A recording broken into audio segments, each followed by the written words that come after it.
আজকের আলোচনার টপিক হচ্ছে আল্লাহ তাআলা কেন এই পৃথিবীতে রাসূল প্রেরণ করেছেন, রাসূল প্রেরণের উদ্দেশ্য কি? টপিকটা কি সবার কাছে ক্লিয়ার? প্রথমে আমরা উদ্ধার করবার চেষ্টা করি যে কেন আল্লাহ এত রাসূল পাঠালেন পৃথিবীতে, এর কারণটা কি? এর উত্তরটা আল্লাহ তাআলা খুব চমৎকার ভাবে সূরা নিসার 165 নম্বর আয়াতে আলোকপাত করেছেন, যে আয়াতটা দিয়ে আমি আলোচনা শুরু করেছি। আল্লাহ তাআলা বলছেন, রুসুলান মুবাশশিরিন ওয়া মুনজিরিন লিআল্লা ইয়াকুনা লিন-নাসি আলাল্লাহি হুজ্জাতুন বা'দা রুসুল ওয়া কানা আল্লাহু আজিজান হাকীমা। অর্থাৎ আমি রাসূলগণকে সুসংবাদদাতা এবং সতর্ককারী রূপে পৃথিবীতে প্রেরণ করেছি, যাতে করে রাসূল আগমনের পরে আল্লাহর বিরুদ্ধে মানুষের আর কোনো অজুহাত না থাকে। ওয়া কানা আল্লাহু আজিজান হাকীমা, আর আল্লাহ তাআলা তিনি হচ্ছেন পরাক্রমশালী এবং মহাপ্রজ্ঞাময়। রাসূলদেরকে প্রেরণ করেছেন, আল্লাহ বলেন যে দুইটা প্রাইম রেসপন্সিবিলিটি দিয়ে আমি রাসূলদেরকে প্রেরণ করেছি। এক নাম্বার মুবাশশিরিন, তারা সুসংবাদদাতা। তারা আমাদেরকে জানিয়েছে এই পৃথিবীতে যদি আমরা ভালো কাজ করি, এক আল্লাহর ইবাদত করি, কারো হক নষ্ট না করি, তাহলে আমরা জান্নাতে যেতে পারবো। জান্নাতের সুসংবাদ তারা দেন। They are the bearer of glad tidings. They are the bearer of paradise. তারা জান্নাতের সুসংবাদদাতা। রাসূলদের দুই নাম্বার প্রাইম রেসপন্সিবিলিটি হচ্ছে মুনজিরিন, তারা সতর্ককারী। তারা আমাদেরকে এই মর্মে সতর্ক করেছেন যে এই পৃথিবীতে যদি আল্লাহর ইবাদত না করে শিরক করো, বেদাত করো, এই পৃথিবীর বুকে যদি ফাসাদ করো, যদি সীমা লঙ্ঘন করো, যদি অন্যের অধিকার নষ্ট করো, তাহলে তোমাদেরকে জাহান্নামের আযাব ভোগ করতে হবে, ঠিক কিনা? তাহলে দুইটা প্রাইম রেসপন্সিবিলিটি। রাসূলরা হচ্ছেন মুবাশশিরিন, সুসংবাদদাতা, জান্নাতের সুসংবাদ দিয়েছেন। তারা ভালো কাজ করলে জান্নাতে যাওয়া যাবে। পাশাপাশি তারা হচ্ছেন সতর্ককারী। কিসের সতর্ককারী? জাহান্নামের ব্যাপারে সতর্ককারী। এই পৃথিবীতে ফাসাদ করলে, আল্লাহ তাআলার অবাধ্য হলে জাহান্নামে যেতে হবে। এবং রাসূল পাঠানোর মধ্য দিয়ে আল্লাহ তাআলা এক্সকিউজ দেওয়ার সুযোগ বন্ধ করে দিয়েছেন। কোন এক্সকিউজ আর দেয়া চলবে না। এরপর আল্লাহ তাআলা বলেছেন এই পৃথিবীতে যত জাতি গোষ্ঠী আছে সব জাতির কাছে আমি রাসূল পাঠিয়েছি। ওয়া ইম মিন উম্মাতিন ইল্লা খালা ফিহা নাযীর। যত জাতি, যত নেশন এই পৃথিবীতে এসেছে, সব জাতিকে সতর্ক করবার জন্য, ইনস্ট্রাক্ট করবার জন্য, গাইড করবার জন্য আমি রাসূল পাঠিয়েছি। এমন কোন জাতি নাই যে জাতির মধ্যে আল্লাহ রাসূল পাঠায় নাই, সবাই রাসূল পেয়েছেন। এবং মজার ব্যাপার হচ্ছে they are the chosen and selected personality by Allah subhanahu wa ta'ala. রাসূলরা হচ্ছেন আল্লাহ তাআলার পক্ষ থেকে chosen এবং সিলেক্টেড। রাসূলদেরকে সিলেক্ট করেছে কে? আল্লাহ। তিনি বলেন ওয়া ইন্নাহুম ইনদানা লামিনাল মুস্তাফাইনাল আখিয়া। নবীরা হচ্ছে আমার কাছে মনোনীত, আমি তাদেরকে মনোনীত করেছি এবং তারা হচ্ছে সর্বশ্রেষ্ঠ মানুষ। তার মানে এই আয়াত থেকে বোঝা গেল নবীরা সিলেক্টেড, তারা ইলেক্টেড না। ইলেকশন করে নবী হওয়া যায় না, নবী সিলেক্টেড এর মাধ্যমে হইতে হয়, সিলেকশনের মাধ্যমে। আর সিলেক্ট করেন কে? আল্লাহ। চুজ করেন কে? আল্লাহ। ইলেকশন করে নবী হওয়া যায়? কতজন নবী রাসূল আল্লাহ তাআলা পাঠিয়েছেন? আল্লাহ তাআলা সুস্পষ্ট করে জানাননি কতজন। কিছু কিছু হাদিস থেকে পাওয়া যায় লক্ষাধিক রাসূল, নবী এবং রাসূল আল্লাহ তাআলা পৃথিবীতে পাঠিয়েছেন। কিন্তু কোরআন আল কারিমে এই লক্ষাধিক নবী রাসূলের সবার কথা আল্লাহ তাআলা আমাদেরকে শোনাননি। আল্লাহ তাআলা মাত্র 25 জন রাসূলের কথা আমাদেরকে শুনিয়েছেন। কতজন? 25 জনের কথা আল্লাহ তাআলা শুধু আমাদেরকে বলেছেন, বাকিদের কথা বলেন নাই। কতটুকু আমাদের বলা দরকার এটা আমাদের চেয়ে ভালো জানেন কে? আল্লাহ ভালো জানেন। আল্লাহ তাআলা ভালো জানেন কতটুকু আমাদেরকে জানাতে হবে। যত রাসূল তিনি পাঠিয়েছেন, যত নবী পাঠিয়েছেন, সবার কথা যদি আল্লাহ কোরআনে বলতেন, তাহলে কোরআন কি মাত্র 611 পৃষ্ঠার একটা বই হতো? 10 খণ্ড, 15 খণ্ড, 20 খণ্ড। তখন আমরা হাফেজ হতে পারতাম? হ্যাঁ, আমরা হাফেজ তরিকুল ইসলাম পাইতাম তখন? হ্যাঁ, তাকরিম পাইতাম? তখন তো হাফেজ হওয়া যেত না। এটা যদি 15 খণ্ড, 20 খণ্ডের বিশাল ভলিউম হয়, হাফেজ হওয়া যেত না। এজন্য আল্লাহ তাআলা সব নবীদের কথা আমাদেরকে শোনায় নাই, মাত্র 25 জন নবীর কথা কোরআনে আল্লাহ শুনিয়েছেন। কতজন? 25 জন। আল্লাহ বলেন রুসুলান কদ কসাসনাহুম আলাইকা মিন ক্বাবলু ওয়া রুসুলান লাম নাকসুসহুম আলাইক। নবী হে, অনেক রাসূলের কথা আপনাকে শুনিয়েছি, আবার অনেক রাসূলের কথা আমি শোনাই নাই। যাদের কথা শোনানোর প্রয়োজন মনে করেছি তাদের কথাই আমি শুনিয়েছি। তাহলে আমরা বুঝলাম কোরআনে বর্ণিত হয়েছে কয়জন নবী রাসূলের নাম? সবাই বলবেন আওয়াজ করে, কয়জন? 25 জন।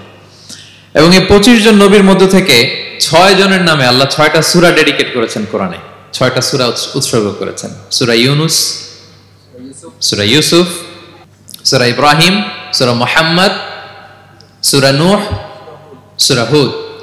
6 জন নবী। কয়জন নবী? 6 নবীর নামে আল্লাহ তাআলা 6টা সূরা ডেডিকেট করেছেন। এবং এই যত নবী আল্লাহ তাআলা পাঠিয়েছেন সব নবীর উপর ঈমান আনা আবশ্যক। It's compulsory to believe in every messenger sent by Allah subhanahu wa ta'ala to validate our faith. আমাদের ঈমানটাকে প্রিজার্ভ করার জন্য সব নবীর উপর আমাদের ঈমান আনতে হবে, সব নবী। আমরা যে ঈমান আনি, ঈমানে মুফাসসাল, যেখানে 7টা বিষয়ের উপর বিস্তারিত ঈমানের যে ঘোষণা আমরা দেই, আমরা তো বলি যে ঈমানে একটা মুজমাল আর একটা কি মুফাসসাল। ঈমানে মুফাসসালে 7টা বিষয়ের প্রতি ঈমান আনতে হয়।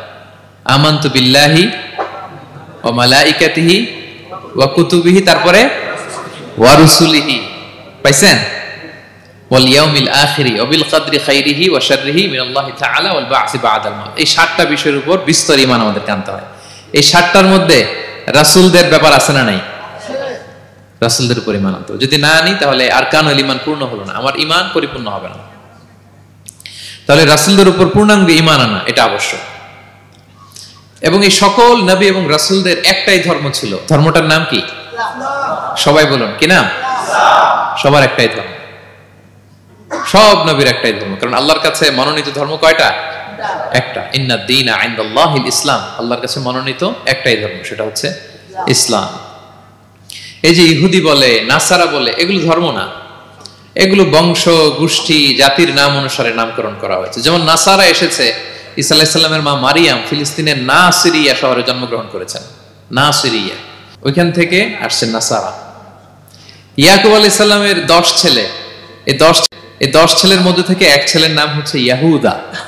এই ইয়াহুদা থেকে এসেছে ইহুদি। কিন্তু সব নবীর ধর্ম একটা। আওয়াজ করে বলুন তো সবাই, সেটা কি? ইসলাম। সবার ধর্ম একটা ছিল, ইসলাম। বিষ্ণু ইসা ইসলাম বলেন, ওয়াল আম্বিয়াউ ইখওয়াতুন লিআল্লাতিন, সেই বুখারীর বর্ণনা। নবীগণ হচ্ছে একে অন্যের বৈমাত্রেয় ভাইয়ের মতো। বৈমাত্রেয় ভাই মানে মা ভিন্ন কিন্তু বাবা এক, এরকম হয় না? ধরেন আমার বাবা যদি একাধিক বিয়ে করে, তো প্রত্যেক স্ত্রী গর্ভে যদি সন্তান আসে, তো আমরা সবাই তো ভাই, কি বলেন? কিন্তু মা ভিন্ন। মা কি? তবে বাবা এক। নবীদের দৃষ্টান্তটা এরকম। আল আম্বিয়া ও ইখওয়াতুন লিআল্লাহ, নবীরা হচ্ছেন বৈমাত্রেয় ভাইয়ের মতো, তাদের মা ভিন্ন কিন্তু বাবা এক। বিষ্ণু ইসলাম বলেন, উম্মাহাতুহুম শাত্তা ওয়া দীনুহুম ওয়াহিদ, তাদের শরীয়ত, তাদের বিধিবিধান এটা ভিন্ন ভিন্ন, কিন্তু তাদের দিন কি? এক, সেটা হচ্ছে ইসলাম। সকল নবীর ধর্মের নাম হচ্ছে ইসলাম। যেমন ইব্রাহিম আলাইহিস সালামের ব্যাপারে আল্লাহ তাআলা বলেন, মা কানা ইব্রাহিমু ইয়াহুদিয়ান ওয়ালা নাসরানিয়ান ওয়ালাকিন কানা হানিফাম মুসলিমা ওয়া মা কানা মিনাল মুশরিকিন। নবী ইব্রাহিম আলাইহিস সালাম উনি ইহুদিও ছিলেন না, নাসারাও ছিলেন না, উনি একনিষ্ঠ মুসলিম ছিলেন। কি ছিলেন? আল্লাহ নবী ইউসুফ আলাইহিস সালাম উনি সবসময় আল্লাহর কাছে দোয়া করতেন, আল্লাহ তাওয়াফানি মুসলিমান ওয়াল হিকনি বিসসালিহিন, আল্লাহ তুমি আমাকে মুসলিম হিসেবে মৃত্যু দিও আর সৎকর্মশীলদের সাথে অন্তর্ভুক্ত করে নিও। তো উনি মুসলিম না হলে এই দোয়া করতেন, আল্লাহ মুসলিম হিসেবে মৃত্যু দিও। সুলাইমান আলাইহিস সালাম রানী বিলকিসের কাছে একটা চিঠি লিখেছেন। এই চিঠি আবার পাঠিয়েছেন হুদহুদ পাখিকে দিয়ে। হুদহুদ পাখি ঠোঁটে করে এটা কামড় দিয়ে নিয়ে বিলকিসের রাজপ্রাসাদের ভেন্টিলেশনের ভিতর দিয়ে ঢুকে বিলকিস লাঞ্চ করে বিশ্রাম নিতেছিল, আর বুকের উপরে চিঠিটা রেখে ফুরুত করে উড়াল দিছে হুদহুদ। খুলে দেখে অদ্ভুত এক চিঠি, ইন্নাহু মিন সুলাইমান ওয়া ইন্নাহু বিসমিল্লাহির রহমানির রহিম। তো বিলকিসকে উদ্দেশ্য করে সাল্লাল্লাহু আলাইহি ওয়াসাল্লাম বলেছিলেন, আল্লাহ তাআলু আলাইয়া ওয়াতুনি মুসলিমিন, বিলকিস অবাধ্য হয়ো না, বাড়াবাড়ি করো না, মুসলিম হয়ে আমার কাছে ফিরে আসো। কোন নবী বলছেন? তো উনি যদি মুসলিম না হতেন, উনি মুসলিম হওয়ার আহ্বান করতেন? প্রিয় ভাইরা, তাহলে সব নবীর ধর্ম একটা, সেটা কি? ইসলাম। সব নবী একই ধর্মের অনুসারী ছিলেন। এ পর্যায়ে আমরা কমন প্রফিটিক ফিচার্স, 10টা কমন ফিচার আছে যেটা সব নবীদের ক্ষেত্রে প্রযোজ্য। সব নবীদের ক্ষেত্রে এই ফিচারগুলো পাওয়া যায়। এই 10টা কমন ফিচার নিয়ে আলোচনা করব ইনশাআল্লাহ। এই 10টা কমন ফিচারের 1 নম্বর হচ্ছে আল ওয়াহি। সকল নবীকে আল্লাহ তাআলা ওহী পাঠিয়েছেন, রেভেলেশন, প্রত্যাদেশ। ওহী মানে সিক্রেট মেসেজ, যেটা নবী শুনে আর আল্লাহ জানে, দুনিয়ার মানুষ এটা শোনে না। নবীরা বললে কেবল শোনে। সুবহানাল্লাহ বলেন। সব নবীকে আল্লাহ এই ওহীটা পাঠিয়েছেন। জিবরাইল আলাইহিস সালাম মারফত ওহী পাঠিয়েছেন, অথবা সরাসরি কিতাব পাঠিয়েছেন, কিংবা সহিফা পাঠিয়েছেন। আল্লাহ তাআলা ইরশাদ করছেন, ইন্না আওহাইনা ইলাইকা কামা আওহাইনা ইলা নূহি ওয়ান নাবিয়িনা মিন বাদি। নবী, নূহ আলাইহিস সালামের পরে সব নবীদের কাছে আমি যেমনি ওহী পাঠিয়েছি, আপনার কাছেও আমি এভাবে ওহী পাঠিয়েছি। সব নবীদের কাছে আমি এভাবে ওহী পাঠিয়েছি। সূরা বাকারার শুরুতে মুত্তাকিদের সংজ্ঞা দিতে যে আল্লাহ তাআলা বলেন, ওয়াল্লাযীনা ইউমিনুনা বিমা উনজিলা ইলাইকা ওয়া মা উনজিলা মিন ক্বাবলিক ওয়া বিল আখিরাতি হুম ইউকিনুন। মানে নবী হে, মুত্তাকি তো তারা যারা আপনার উপর যে কিতাব নাজিল হয়েছে এটার উপরও ঈমান আনে, ওয়া মা উনজিলা মিন ক্বাবলিক, এর আগে যত কিতাব নাজিল হয়েছে তার উপরও ঈমান আনে। তা আমরা যদি শুধু কোরআনের উপর ঈমান আনি হবে? তার আগে যত কিতাব, আসমানি কিতাব নাজিল হয়েছে এগুলোর উপরও ঈমান আনার দরকার আছে না নাই? বলেন বলেন। তাওরাতের উপর ঈমান আনতে হবে, জাবুর, ইনজিল, সুহুফে ইব্রাহিম ও মূসা সবগুলোর উপর ঈমান আনতে হবে। তো এই ওহীগুলো আল্লাহ তাআলা নাজিল করেছেন। তাহলে এক নাম্বার কমন ফিচার হচ্ছে আল্লাহ তাআলা ওহী পাঠিয়েছেন, সব নবীকে ওহী দিয়েছেন। দুই নাম্বার ফিচার হচ্ছে same language of the people. নবীকে আল্লাহ তাআলা যেই জাতিগোষ্ঠীর কাছে পাঠিয়েছেন তিনি ওই জাতির ভাষাতেই কথা বলেছেন। ধরেন মালয় এলাকাতে যদি আল্লাহ নবী পাঠান আর ওই নবী যদি আরবিতে কথা বলে, তা আমাদের মালয়েশিয়ান ভাইরা বুঝবে? আচ্ছা, আরব দেশে যদি আল্লাহ একজন নবী পাঠান, ওই নবী ধরেন যে ম্যান্ডারিনে কথা বলে, চাইনিজ ভাষায়, আরবরা বুঝবে? চায়নাতে ধরেন আল্লাহ তাআলা এক নবী পাঠালো, সে ওখানে যে হিন্দি ভাষায় কথা বলে, চাইনিজ লোকেরা বুঝবে না। তাহলে যেই জাতির কাছে আল্লাহ পাঠাইছেন ওই জাতির ভাষা দিয়ে আল্লাহ নবীকে পাঠাইছেন। সুবহানাল্লাহ। আল্লাহ তাআলা ইরশাদ করেন, ওয়ামা আরসালনা মির রাসূলিন ইল্লা বিলিসানি কওমিহি লিউবাইয়িনা লাহুম। আল্লাহ তাআলা যত রাসূল পৃথিবীতে প্রেরণ করেছেন, বিলিসানি কওমি, যে জাতির কাছে প্রেরণ করেছেন ওই জাতির ভাষায় প্রেরণ করেছেন, যাতে করে নবীর কথা এরা বুঝে। নবীরা এসেছেন বাণী বাহক হয়ে, এখন এই বাণী যদি বুঝতে না পারে তাহলে কাজ হবে? এজন্য প্রত্যেক নবীকে আল্লাহ তাআলা যে জাতির কাছে পাঠিয়েছেন ওই জাতির ভাষায় পাঠিয়েছেন। তিন নাম্বার হচ্ছে সকল নবীকে আল্লাহ তাআলা very good standard of character দিয়েছেন।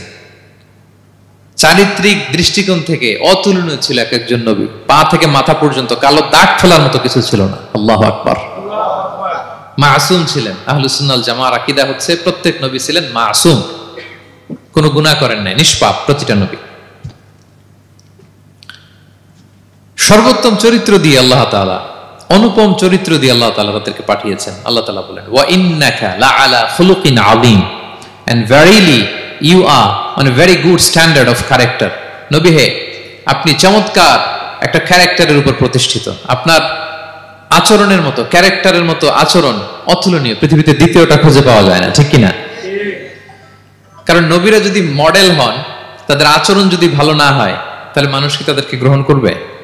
মানুষ তো তাদের কাছ থেকে শিখবে, জানবে। তো জন্য তাদের আচরণ চমৎকার হওয়ার দরকার আছে না নাই?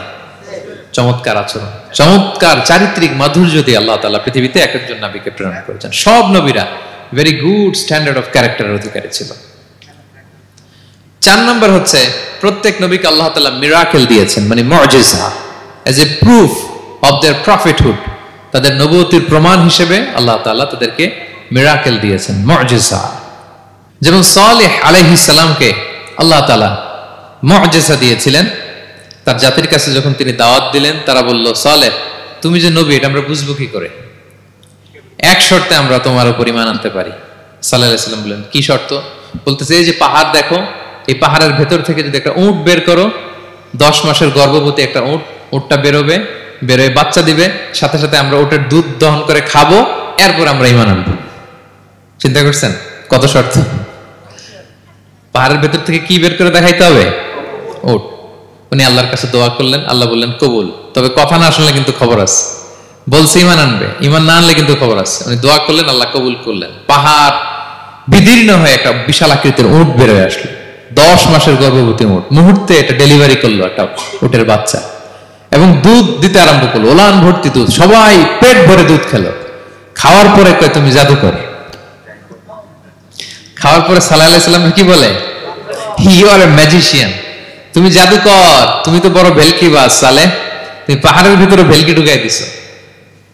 আল্লাহ তাআলা তাদেরকে একটা সাউন্ড গ্রেনেড, প্রচন্ড শব্দ তরঙ্গ দিয়ে ধ্বংস করে দিলেন। কানের পর্দা ফেটে সবগুলো লাশ হয়ে জমিনে পড়ে রইল। তাহলে এই যে সাল্লাল্লাহু আলাইহি ওয়াসাল্লাম যেটা দেখাইছেন, এটা কি ভেলকি ছিল? ম্যাজিক ছিল? কি ছিল? মুজিজা, miracle, as a proof of their prophethood. তাদের নবুয়তির প্রমাণ হিসেবে আল্লাহ তাআলা তাদেরকে মুজিজা দিয়েছেন। মূসা আলাইহিস সালামের মুজিজা কি ছিল? লাঠি। ফাআলকাহা ফাইযা হিয়া হাইয়াতুন তাসআ, ওই লাঠি রেখে দিলে মুভিং স্ন্যাক হয়ে যেত, নড়তেছে সাপ, ছবল মারবে এরকম। সুবহানাল্লাহ, এটা কি ম্যাজিক ছিল? কি ছিল? মুআজিজা। ঈসা আলাইহিস সালামকে আল্লাহ তাআলা মাইন্ড ব্লোয়িং মুআজিজা দিয়েছেন। অন্ধ ব্যক্তির চোখে হাত বুলিয়ে দিলেই দৃষ্টিশক্তি ফিরে পেত, ধবল রোগী কুষ্ঠ রোগীর গায়ে টাচ করে দিলে স্কিন পরিষ্কার হয়ে যেত, মৃত ব্যক্তিকে দাঁড়াতে বললে মুহূর্তে দাঁড়িয়ে যেত, কুম বিইذনিল্লাহ, আল্লাহর আদেশে দাঁড়াও বললে লাশ জীবিত হয়ে দাঁড়িয়ে যেত। বেলকিবাজি ছিল এটা? কি ছিল? বিষ্ণু ঈসা ইসলাম দাওয়াত দিচ্ছেন কুরাইশদেরকে, ওরা মানে না। বিষ্ণু নবী পাগল পড়া, বললেন আচ্ছা বলো কুরাইশের লোকেরা কি বললে বিশ্বাস করবে যে আমি সত্য নবী? কি বললে বিশ্বাস করবে? তারা বলল মুহাম্মদ ওই যে আকাশের চাঁদ, এটার দুই ভাগ করে দেখাইতে বললে বিশ্বাস করবো তুমি সত্য নবী। কি আবদার দেখছেন? হ্যাঁ, নবীদেরকে পেয়ে মামুর বাড়ির আবদার নিয়ে আসছিল এক এক জাতিগোষ্ঠী। বলে মুহাম্মদ আকাশের জল জলে চাঁদটাকে যদি তুমি দুই ভাগ করে দেখাতে পারো তবেই বুঝবে তুমি নবী। বিষ্ণু ইসলাম আল্লাহর কাছে দোয়া করলেন, আল্লাহ বলেন ঠিক আছে। ইখতারাবাতিস সাআতু ওয়ানশাক্কাল কমার ওয়া ইয়ারাউ আয়াতান ইয়ারিদু ওয়া ইয়াকুলু সিহরুম মুস্তামির। বিষ্ণু নবী সাব্বাবা, এই আঙ্গুলের নাম কি? ইবহাম, সাব্বাবা, ওয়ুসতা, বিংসার, খিনসার। হ্যাঁ, আমরা ইংরেজি নাম ঠিকই জানি, আরবিটা জানি না। ইবহাম, সাব্বাবা, ওয়ুসতা, বিংসার, খিনসার। বিষ্ণু সাব্বাবা আঙ্গুলি উঠালেন, এটা শাহাদাত আঙ্গুলি বলে আমাকে, আসলে সাব্বাবা আরবিতে। তো বিশ্বনবী এভাবে আল্লাহর নাম নিয়ে চাঁদের দিকে ইঙ্গিত করলেন, মুহূর্তে আকাশের জ্যোৎস্না বিলানো চাঁদটা দুই ভাগ হয়ে গেল। কুরাইশরা দেখে তো অবাক। বিষ্ণু বললেন এবার কথা অনুযায়ী ঈমান আনো। বলে Muhammad you are a magician. Muhammad তুমি বড্ড বড় জাদুকর, তুমি চাঁদের মধ্যে জাদু লাগাই ফেলছো। নাউযুবিল্লাহ মিন যালিক। তাহলে আল্লাহ তাআলা age a proof of their prophethood, তাদের নবুয়তের প্রমাণ হিসেবে প্রত্যেক নবীকে কি দিয়েছেন? মুআজিজা দিয়েছেন, সব নবীকে দিয়েছেন। 5 নাম্বার, সকল নবীর দাওয়াতি মিশন এক ছিল, একই মিশন নিয়ে নবীরা পৃথিবীতে এসেছেন। সেটা কি? তাওহীদ, রিসালাত, আখিরাত। আমার সাথে সাথে বলেন তাওহীদ, রিসালাত, আখিরাত। তাওহীদ, রিসালাত, আখিরাত, এই তিনটা বুনিয়াদী শিক্ষা দিতে নবীরা এসেছে। তাওহীদ মানে ওয়াননেস অফ গড, আল্লাহ যে এক, সব নবী প্রচার করেছেন। রিসালাত মানে তারা যে বার্তাবাহক হিসেবে এসেছেন তাদের কথা মানতে হবে, এটার দাওয়াত দিয়েছেন। আখিরাত মানে হচ্ছে মৃত্যুর পরেও যে একটা জীবন আছে, সেই জীবনের ব্যাপারে প্রত্যেক রাসূলরা কি করেছেন? দাওয়াত দিয়েছেন। এবং কোন নবীর কথার সাথে আরেক নবীর কথার গরমিল পাওয়া যায় না, অমিল হয়নি। আচ্ছা বলেন তো, কখনো কি হয়েছে কোন এক নবী এসে বলছে যে মৃত্যুর পরে একটা জীবন আছে, আরেক নবী এসে বলছে না, মনে হয় নাও থাকতে পারে? বলছে? এক নবী এসে বলছে আমাদের স্রষ্টা আল্লাহ তাআলা তিনি একজন, আরেকজন বলছে না একজন না, 2-3 জন হইতে পারে। এক নবী এসে বলছে ভালো করলে জান্নাত, খারাপ করলে জাহান্নাম, আরেক নবী এসে বলছে না, জান্নাত জাহান্নাম বলতে কিছু নাই। হইছে? হইছে? কোন নবীর কথার সাথে কোন নবীর কথার কোনো বৈপরীত্য নাই, কারণ প্রত্যেক নবীরা মন গড়া কিছু বলতেন না। ওমা ইয়ান্তিকু আনিল হাওয়া ইন হুয়া ইল্লা ওয়াহয়ুন ইউহা। নবীরা কথা বলতেন একটা হেডকোয়ার্টার থেকে তথ্য পেয়ে। ওই হেডকোয়ার্টারটা কার? আল্লাহ। ওই হেডকোয়ার্টার থেকে যে ইনফরমেশন আসতো সেটার আলোকে নবীরা কথা বলতেন, বানিয়ে কিছু বলতেন না। সব নবীরা দাওয়াত দিয়েছেন, ইয়া কওমি ইবুদুল্লাহ মা লাকুম মিন ইলাহিন গায়রু। হে আমার জাতির লোকেরা, এক আল্লাহর ইবাদত করো, আল্লাহ ছাড়া অন্য কারো ইবাদত করো না। সব নবীরা বলেছেন ইন্নী লাকুম রাসূলুন আমিন, নিশ্চয় আমি তোমাদের কাছে বিশ্বস্ত রাসূল হিসেবে প্রেরিত হয়েছি। সব নবীরা বলেছেন ইয়াউমা লা তামলিকু নাফসুন লিনাফসিন শাইআ ওয়াল আমরু ইয়াউমা ইযিল লিল্লাহ। এমন এক দিনের মুখোমুখি হতে হবে কেউ কারো উপকার করতে পারবে না। 6 নাম্বার, এই পৃথিবীতে যত রাসূল এসেছে, নবী এসেছে, তারা প্রত্যেকে মানুষ ছিলেন। নবীরা কি ছিল? মানুষ ছিল। মক্কার কুরাইশরা বলতো মালি হাযা রাসূলি ইয়াকুলু তাআমা ওয়া ইয়ামশি ফিল আসওয়াক। ব্যাপার কি, মুহাম্মদ আবার কেমনে রাসূল হয়? আমরাও বাজারে যাই, উনিও যায়, আমরাও বিয়ে করি, উনিও বিয়ে করে, আমাদেরকে মারলে কাটলে লাল রক্ত, ওনার রক্ত বের হয়। তো তারা চাচ্ছিল, তারা বলতেছিল যে মানুষ না দিয়ে আল্লাহ যদি ফেরেশতা পাঠাইতো নবী হিসেবে তাইলে না ভালো হইতো। তালবাহান, এটার কি বলে? ফেরেশতা পাঠালে কি বলতো জানেন? ফেরেশতা পাঠালে বলতো ফেরেশতাদের তো ক্ষুধা লাগে না, এরা বুঝবে কি আমাদের কষ্ট? ফেরেশতাদের তো জৈবিক চাহিদা নাই, এরা কেমনে বুঝবে? ফেরেশতাদের তো খারাপ কাজ করার প্রবণতা, টেন্ডেন্সি নাই। আমাদের যে কষ্ট দুঃখ ফিলিংস এটা তো ফেরেশতারা বুঝে না, ফেরেশতারা কেমনে আমাদের নবী হয় এটা বলতো, ঠিক কিনা? তালবাহানা বলে কেমন রাসূল, আমরা যা করি তাই করে। আল্লাহ বলেন সব নবীকে আমি মানুষ হিসেবে প্রেরণ করেছি। বিষ্ণু ইসলাম বলেন ইন্নামা আনা বাশারুম মিসলুকুম, নিশ্চয় আমি তোমাদের মতোই মানুষ। তোমাদের মতোই কি মানুষ, তো পার্থক্য হচ্ছে ইউহা ইলাইয়া, আমার কাছে ওহী আসে, প্রত্যাদেশ আছে আল্লাহ তাআলার পক্ষ থেকে। তাহলে 6 নম্বর যেই কমন ফিচার আমরা জানলাম, আল্লাহর পাঠানো সবগুলো নবী এবং রাসূল তারা কি ছিলেন? সবাই বলুন, তারা কি ছিলেন? মানুষ ছিলেন। 7 নম্বর কমন ফিচার হচ্ছে আল্লাহর পাঠানো সব নবী এবং রাসূলরা ওনারা পুরুষ ছিলেন। কি ছিলেন? কোন নবী কি নারী ছিল বলেন তো? হ্যাঁ, নারী নবী আছে?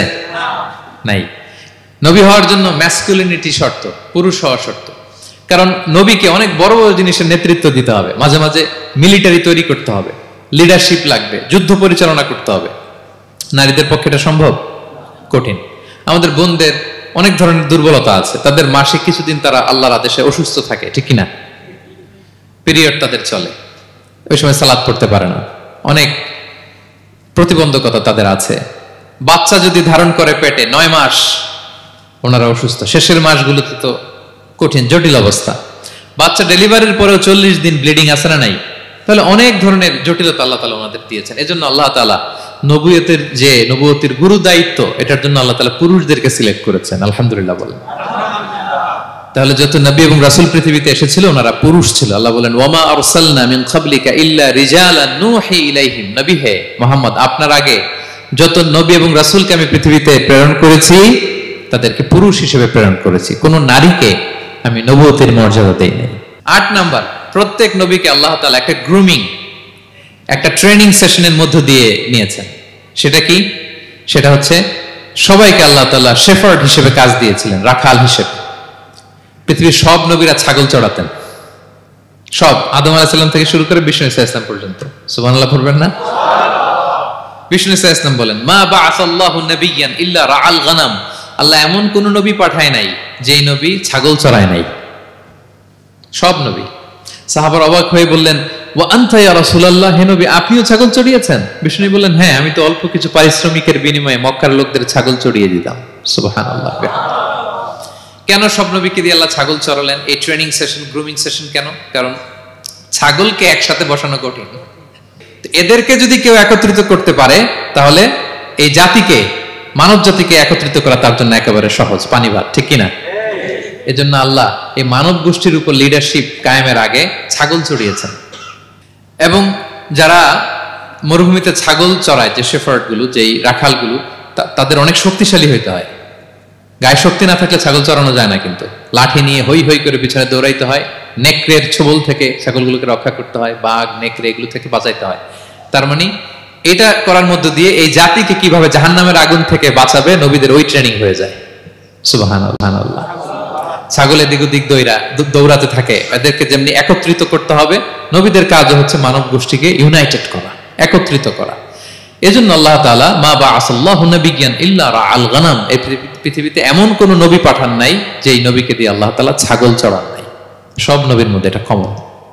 8 নম্বর পয়েন্ট। 9 নম্বর পয়েন্ট হচ্ছে enmity from their own people. যত নবী দাওয়াত নিয়ে আসছে তারা চ্যালেঞ্জের মুখোমুখি হয়েছেন, শত্রুতার মুখোমুখি হয়েছেন। কেউ ওনাদের জন্য রেড কার্পেট রিসেপশন দেয় নাই। নবীদের পথ ছিল বড় পিচ্ছিল, এটা কুসুমাস্তীর্ণ ছিল না, কণ্টকাকীর্ণ। কেউই সহজে মেনে নেয় নাই। দাওয়াত দিছে তো রিজেক্ট, সবাই প্রত্যাখ্যান করেছে, সবাই প্রত্যাখ্যান করেছে। এটা কমন ছিল, প্রত্যেক নবীকে এটা মুখোমুখি হতে হয়েছে। Mockery, vulgarism, operation, mental torture, physical torture and what not, সব ধরনের। ইভেন অনেক নবীকে হত্যা করা হয়েছে দিনের দাওয়াতের কারণে। বনি ইসরায়েলের লোকেরা তাদের নিজেদের 70,000 নবীকে নিজেরা হত্যা করেছে। এমনকি আমার নবী বিশ্ব নবী মুহাম্মদ রাসূলুল্লাহ সাল্লাল্লাহু আলাইহি ওয়াসাল্লামকে হত্যার ষড়যন্ত্র করা হয়েছিল। আল্লাহ তাআলা দয়া করে বিশ্ব নবীকে হিজরতের ব্যবস্থা করে দিয়ে প্রাণে বাঁচিয়েছেন, মক্কা থেকে মদিনাতে পাঠিয়ে দিয়েছেন। তাহলে এই পথ বড় কঠিন ছিল, নবীদের পথ, সব নবীর জন্য, এক্সেপ্ট সুলাইমান এবং দাউদ আলাইহিস সালাম, তাদের কথা ভিন্ন। এছাড়া সব নবীরা এই সংগ্রাম, এই বিরোধিতা, এই শত্রুতা, এই জেলাসি, এগুলোর মুখোমুখি হয়েছে পৃথিবীর সকল নবীরা। বিষ্ণু ইসা ইসলাম ঘুমাতে পারে নাই একটা রাত শান্তিতে। বিষ্ণুর বায়োগ্রাফি যদি আপনি পড়েন, জীবনে যদি পড়ে দেখেন, প্রত্যেকটা নবীর জীবনে এই কষ্টকর মুহূর্তগুলো ছিল। শত্রুতা সব নবীকে পোহাতে হয়েছে। বিষ্ণু ইসা ইসলামের কাছে যখন প্রথম নাজিল হলো ইকরা বিসমি রাব্বিকাল্লাযী খালাক, সূরা আলাকের প্রথম কয়টা আয়াত? 5 আয়াত নিয়ে কোরআনের ভারে নতুন রেগুলেশন পেয়ে বিষ্ণুনবী কাঁপতে আরম্ভ করলেন। কাঁপতে কাঁপতে জ্বর এসে গেল বিষ্ণুনবীর গায়ে, নিচে নেমে আসলেন। খাদিজা রাদিয়াল্লাহু তাআলা আনহাকে বললেন, জাম্মিলুনি, আমাকে কম্বল চাপা দাও, আমার খুব শীত লাগছে, আমার জ্বর এসে গিয়েছে। কাঁপতে লাগলেন বিষ্ণু ইসলাম। খাদিজা রাদিয়াল্লাহু তাআলা আনহার এক চাচাতো ভাই ওয়ারাকা ইবনে নাওফল ছিল ইনজিল কিতাবের পণ্ডিত। খাদিজা রাদিয়াল্লাহু তাআলা আনহা বিষ্ণুকে নিয়ে চাচাতো ভাইয়ের কাছে গেলেন, যে বলেন, ভাই ওরাকা, দেখেন তো মোহাম্মদ কি বলে, সে কি দেখছে, কি নিয়ে আসছে, কাঁপতেছে আর বলতেছে আমি মরে যাব, আমাকে কম্বল চাপা দাও। ওরাকা বললেন, মোহাম্মদ কে এসেছিল বলতো? বিষ্ণু জিবরাইল ইসলামের বর্ণনা দিলেন। কি বলেছে বলতো? 5 আয়াতের বর্ণনা বিষ্ণু ইসলাম দিলেন। তখন বিষ্ণু ইসলামের কথা শুনে ওরাকা বলল, তোমার কাছে যে এসেছে ওহুয়ান নামুস, মানে জিবরিল, সে সব নবীদের কাছে এসেছে। মোহাম্মদ তুমি নবী হবা, তুমি কি হবা? তুমি নবী হবা, আখিরি নবী হবা তুমি। যে তোমার কাছে এসেছে সে সব নবীদের কাছে ওহী নিয়ে এসেছিল। আর জেনে রাখো মুহাম্মদ, তোমার এলাকার লোকেরা একদিন তোমাকে এলাকা থেকে বের করে দিবে। ভবিষ্যৎবাণী করতেছিলেন। বিশ্বনবী বললেন, আওয়া মুখরিজিয়াহুম, আমার ভাই বেরাদার, আমার জ্ঞাতি গোষ্ঠীর লোকেরা আমার এলাকা ছাড়া করবে? ওরাকা বললেন, হ্যাঁ।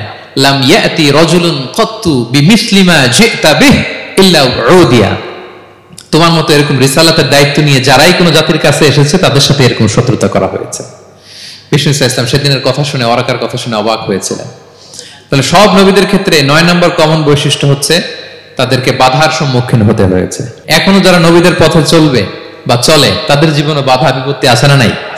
হ্যাঁ, তারা জেনে বুঝেই এই পথে এসেছে, তারা হিসাব মিলিয়েই এই পথে নেমেছে। এজন্য বাধা বিপত্তি চ্যালেঞ্জ কোন মুমিনকে তার রাস্তা থেকে সরাতে পারে না, ঠিক কিনা বলেন? এক চুলো নড়াতে পারে না। এটা নবীদের পথ, এটা নবীওয়ালা কাজ। এখানে জুলুম থাকবে, এখানে বাধা বিপত্তি থাকবে, এখানে চ্যালেঞ্জ থাকবে। এই পথটা সোজা, সিরাতুল মুস্তাকিম। যদি শেষ মাথায় যাওয়া যায়, ডাইরেক্ট জান্নাতুল ফিরদাউস। আলহামদুলিল্লাহ। তাহলে সব নবীরা বাধার সম্মুখীন হয়েছেন। 9টা কমন ফিচার গেল। 10 নম্বর, দ্য লাস্ট কমন ফিচার, পৃথিবীর সব নবীরা ইন্তেকাল করেছেন, আর কোন নবী আসবেন? আসবে? পৃথিবীর সব নবীরা মারা গিয়েছেন, কিন্তু আলামুল বারজাখে, বারজাখের জগতে নবীরা জীবিত। আই রিপিট, আমি আবারও বলি, প্রত্যেক নবী তার কবরে জীবিত। আলামুল বারজাখে। আমরা এই দুনিয়াতে আসার আগে যেই জগতে ছিলাম, ওই জগৎটার নাম হচ্ছে আলামুল আরওয়াহ, মানে রূহের জগৎ। সেখান থেকে আমরা এই জগতে এসেছি, এটার নাম আলামুদ দুনিয়া, দুনিয়ার জগৎ। আবার মৃত্যুর পরে যে নতুন এক্সটেশনে আমরা যাব, সেটার নাম হচ্ছে আলামে বারজাখ, বারজাখের জগৎ।